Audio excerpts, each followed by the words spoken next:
Walk into your local gas station and you'll find it there behind the counter or on a shelf. It's that easy. There is a sense that if this is available over the counter, then it must be harmless. Growing evidence shows Delta-8 is anything but recreational. We're seeing people who are reporting only using it and then also coming through our ER and into our psychiatric unit. And one taste is all it takes. We always say in the toxicology world that the dose makes the poison, and these products are very high doses. Chief Clay Hammock says what we're seeing now are the unintended consequences of the 2018 Farm Bill. That law legalized hemp and created a market for Delta-8. The danger is real and present. Packaged up neatly and once open, hard to distinguish from popular candies.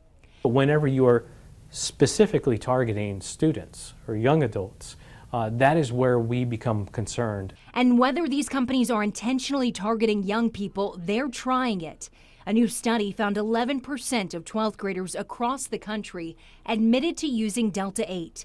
These products confiscated in Birmingham area high schools, and the Alabama Poison Information Center has created its own category to track Delta-8 calls because of a spike in reports, prompting a public health warning from the state. When we asked them as to was there any drugs involved, they admitted to using Delta-8. And alarm from UAB's Center for Psychiatric Medicine. A manic or a psychotic episode. What doctors Badri Badur and Chelsea Miller were seeing led to this case report, analyzing a correlation between Delta-8 use and psychosis. We decided to look into it. One patient with a history of schizophrenia but no violent outbursts broke his mother's arm after taking Delta-8. Another man with no reported mental illness experienced hallucinations and paranoia.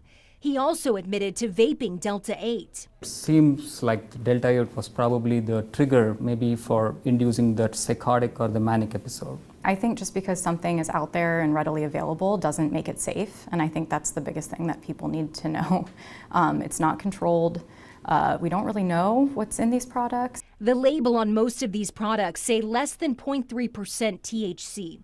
That's what keeps these legal, but there's no agency inspecting these products or verifying the THC content.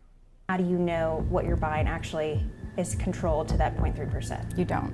It's a gamble Chief Hammock says he's seen end in the back of an ambulance. The respiratory system is suppressed, and sometimes it can lead to blackout or unconsciousness.